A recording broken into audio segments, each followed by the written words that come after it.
Welcome to Real Estate Investing Abundance, the show for busy, fulfilled professionals like you to learn how to develop financial independence built on solid, passive real estate investments. Now, here is your host, Dr. Alan Lomax. Hello, enlightened investors. So happy to be back with you again today as we take a look at the traits of elite real estate investors as we visit with the Josh Cantwell, who manages over 40 million in private money, which is deployed into multifamily real estate and apartments. He currently holds a portfolio of over 3,000 plus cash flowing apartments, and he is the founder and CEO of a variety of successful businesses, including Freeland. Josh, share with us a memorable experience that helped you to be who you are today. Sure. Thanks for having me, Alan. I've been looking forward to this for a while. A memorable experience. So back in 2011, I was married, 2 kids. My wife was 8 months pregnant with our third, just about to pop. And I came home from work. I was playing with my 2 little girls on the ground, and I remember looking up at the ceiling fan, crossing my hands across my stomach and feeling a giant lump on the left side of my stomach. Fast forward, kind of talk with my wife for a minute, realize like this is kind of in a weird spot.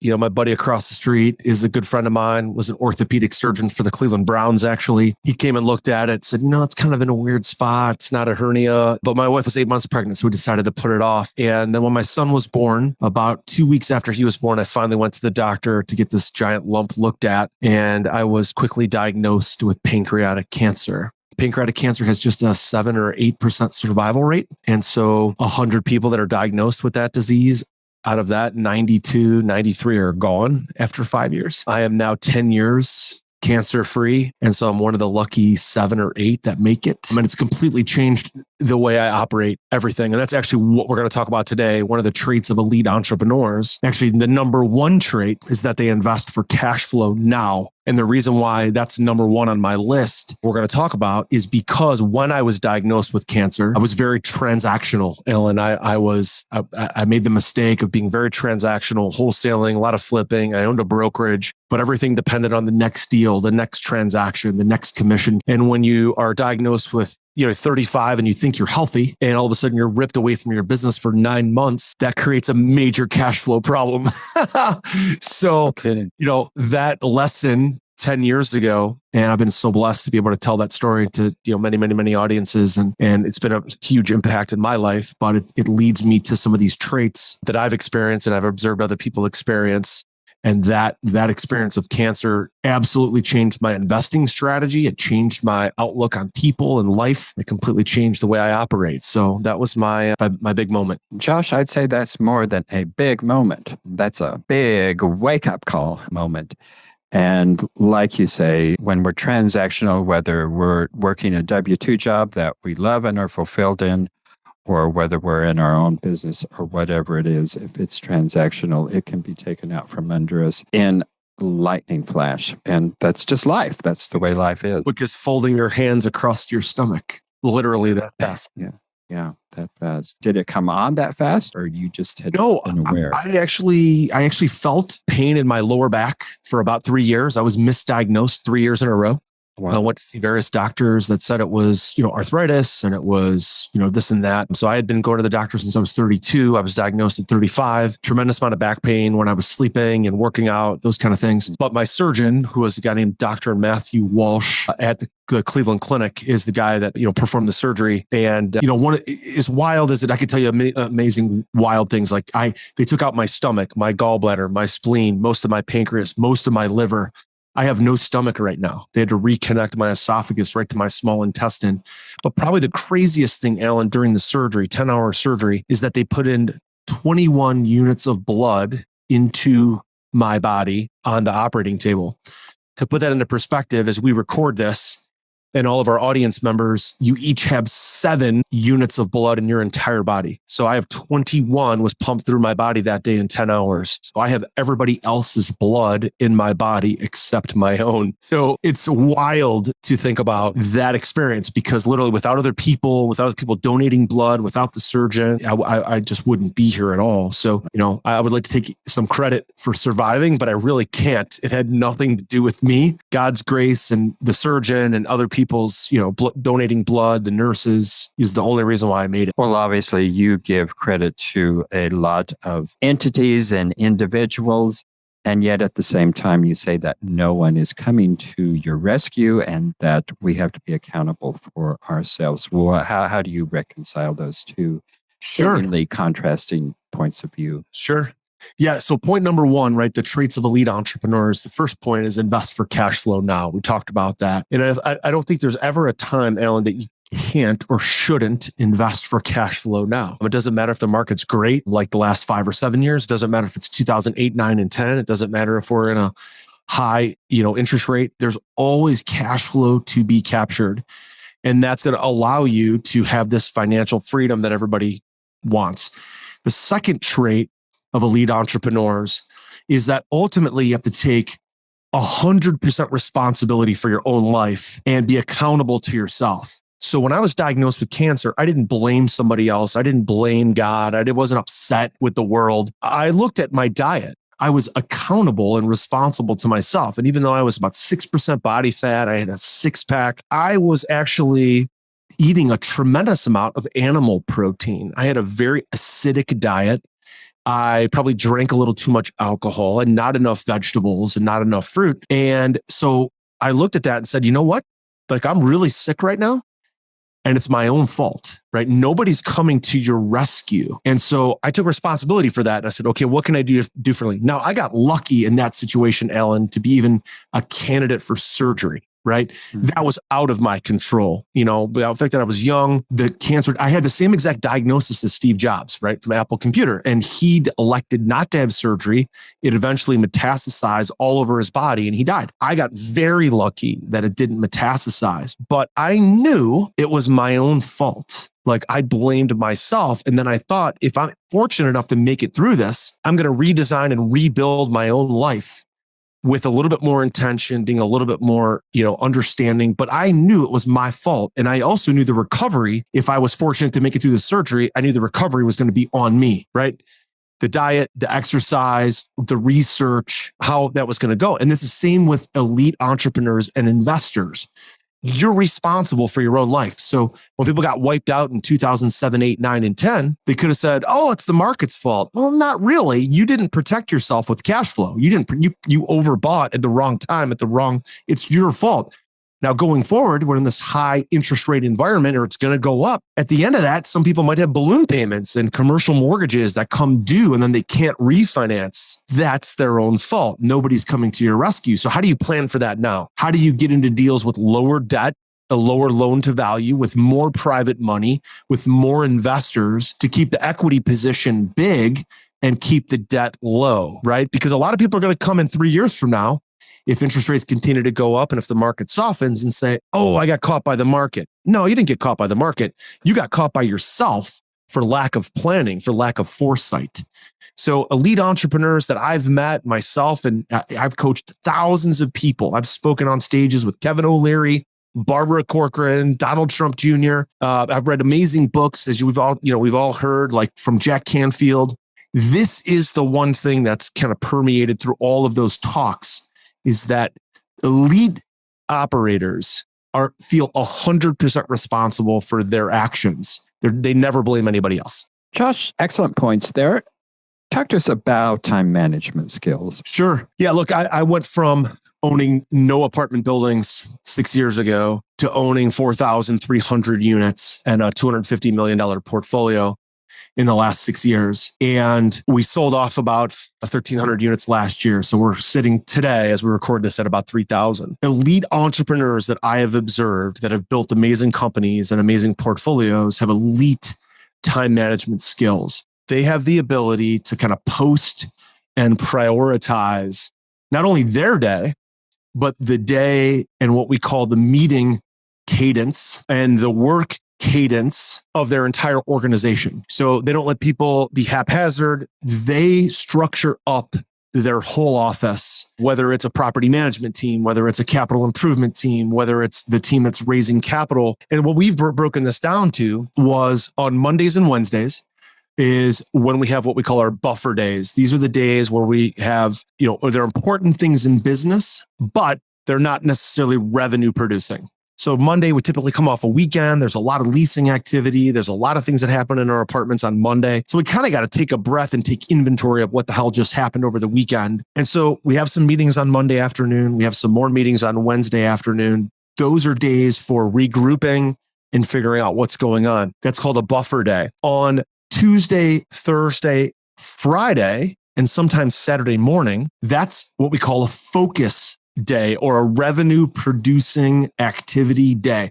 My whole team and myself know that we are absolutely going to focus on driving revenue, building the business, construction, leasing, marketing, things that make money on Tuesday, Thursday, Friday, and Saturday morning. Then free days are days where we just completely get away from the business. And you would think with, a $200 million portfolio that I have no free time. The truth is I have more free time than most W-2 employees. I probably work about 25 to 30 hours a week, and I take a lot of free time with my family. We go to our campsite. And so elite entrepreneurs know how to not only create time management for themselves, but they know and feel the cadence of their office and structure everybody up in such a way that everybody's kind of working in the same rhythm.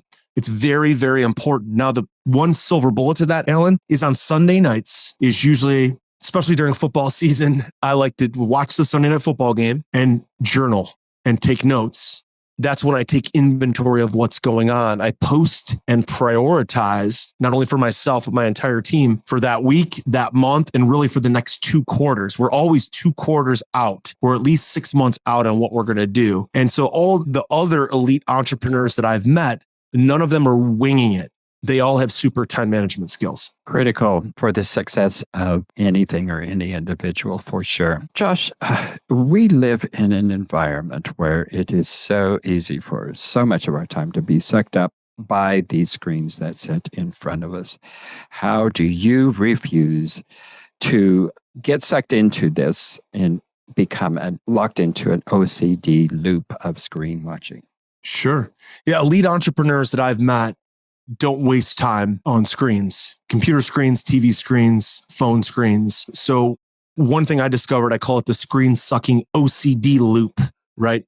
Where we get up in the morning, we check our email, then we check Facebook, then we check LinkedIn, then kids are checking on Instagram and Snapchat and now TikTok. And then all of a sudden they go back to their email that they checked and it's all of a sudden 3 hours later and they're like, what the hell did I just do for the last 3 hours? The answer is nothing. And not only that, but most of the stuff and most of the content they're consuming is negative. It's toxic. It's leeches, just leeching their time. So elite entrepreneurs understand how to refuse to do that. So a couple things. One, I think, is elite entrepreneurs and investors that I know, they take care of themselves physically. And so when they take care of themselves physically, they're listening, not screen sucking, but listening to amazing podcasts, to talks, to seminars, and to really positive content. So they start their day in the gym or for a run or for a walk, and they consume something positive. That's number one.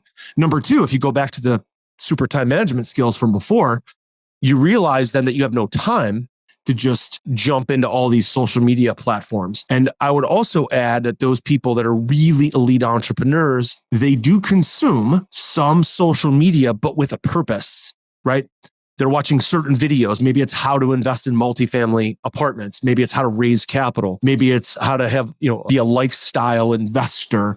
They're consuming this with a purpose, not just consuming it in this OCD loop of just garbage. And the other thing I would say is that a lot of elite entrepreneurs that I know, including myself, we don't keep all those apps on our phones. The easiest way to get stuck in the loop is to have a TikTok app, a Facebook app, a LinkedIn app, an Instagram app, Yahoo News, Apple News, all on your phone because it's just too accessible.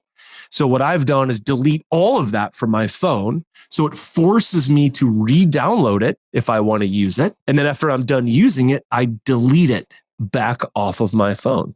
If I really want to use it, I can log in on the computer with a purpose instead of just mindlessly sifting through apps on my phone. So elite entrepreneurs don't waste time.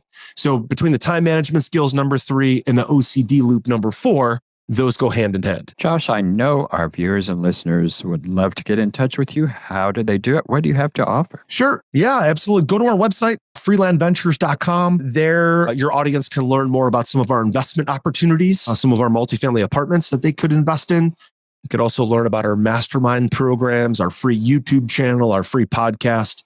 All that stuff is available at freelandventures.com. Well, I certainly know all about time-wasting apps. And I, like you, I have none of them on my phone. If I want to get to them, I go to my laptop. Good advice there, because I follow it. Thank you. Yeah, and it works. It does. Yes. It helps. Yes. It can still suck you in if you're not intentional about it. But technology can be good. How do we use technology as a weapon? Yeah, that's number 5. Elite entrepreneurs that I've met use technology as a way to scale, as a weapon. For example, when you have 4,300 units of apartments, each building, we've done 18 apartment syndications. Each apartment has its own life. Like it's like its own living thing. I don't want text messages from all my team. I don't want emails from all my team about this or that. So we've adopted software, and we basically say, if it's not in the software, it didn't happen. If it's not in the software, it didn't happen. So don't send me an email, because an email means it didn't happen. If it's not in the software, meaning we use some programs like Infusionsoft for marketing, or Builder Trend for our capital improvement team, AppFolio. We use Basecamp for special projects. That way, there's a running log of what's happened, a chronological log of what happened. There's documents that are uploaded. I don't need someone to send me an email and wait for me to respond. I also have Basecamp and these different apps on my phone because they're productivity. They drive production. This is not the screen sucking OCD loop. This is business related. So I'm also swapping in the toxic apps for the good scale, the good technology that can be a weapon. Now I can communicate with my team anytime, from anywhere, from any office, from any beach, from any phone, from any bus, from any baseball game or basketball game or volleyball game that I might be at. I can look at what's happening in my business because it's all in the software. And the rest of my team can check KPIs, notes, documents, because it's in the software, right? If it's just sitting in email, if you sent me an email, now you've ping-ponged the ball to me, and it's sitting only in my email account.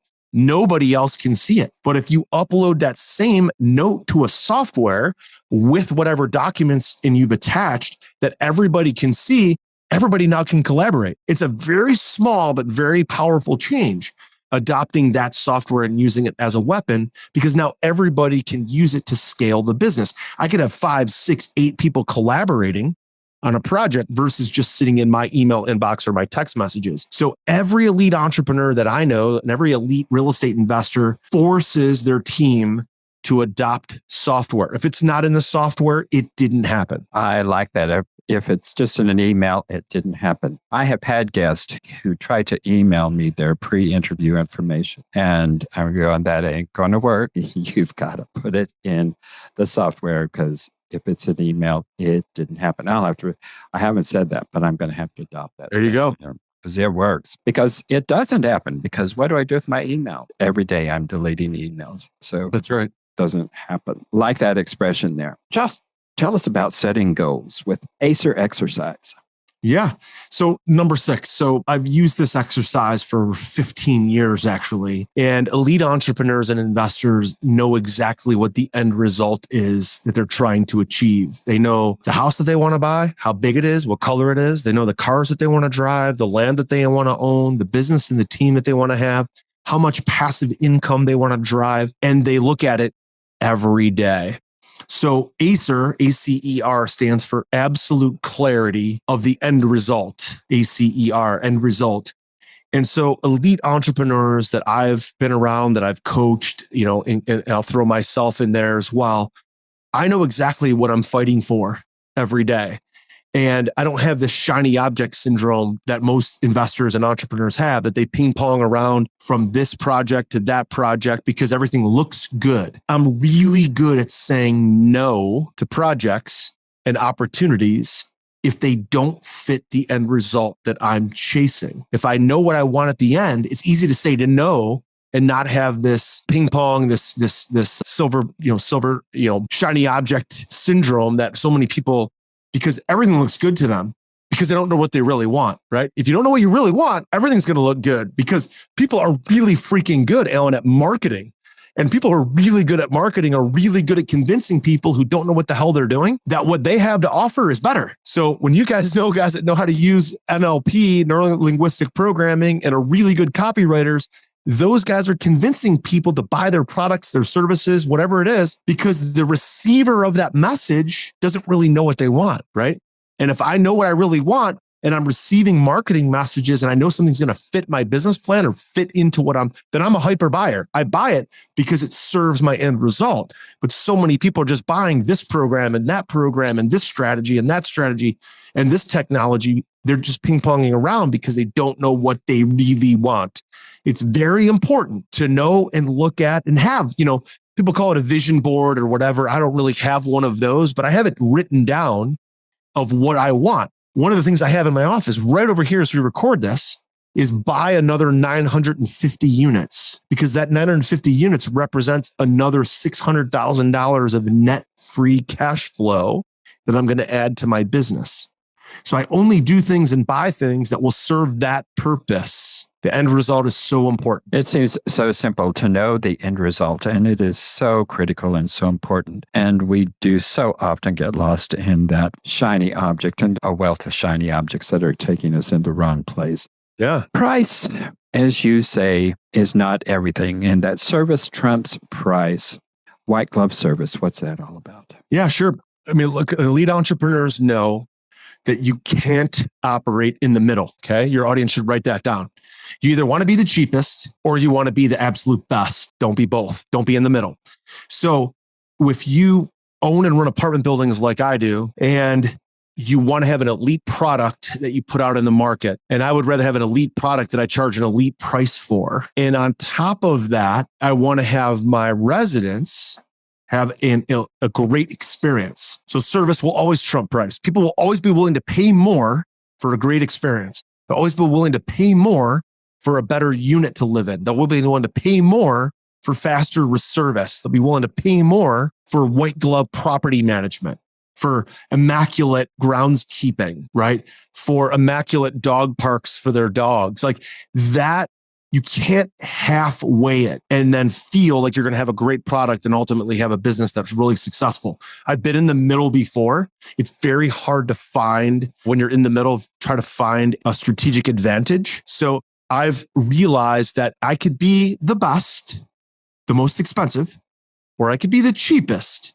I want to be at the one end or the other. I don't want to be in the middle, but regardless, the service that I provide to my residents, and even for me, my employees and staff, has to be top notch. Keeping people, retaining staff has to be the best. So I can charge more if this service is amazing.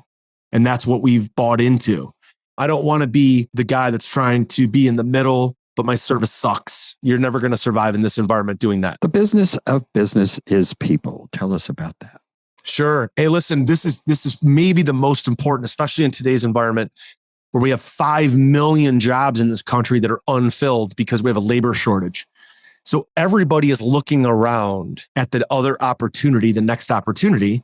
And everybody realizes that because there's a labor shortage, that employees can leave, they can go to other employers, and they can make more money somewhere else. So elite entrepreneurs and investors realize that you want to have, again, technology as a weapon, which was number 5. But ultimately, the people have to use the technology. So ultimately, we're in a business, all of us are in a business of people. People are in the businesses, running the businesses.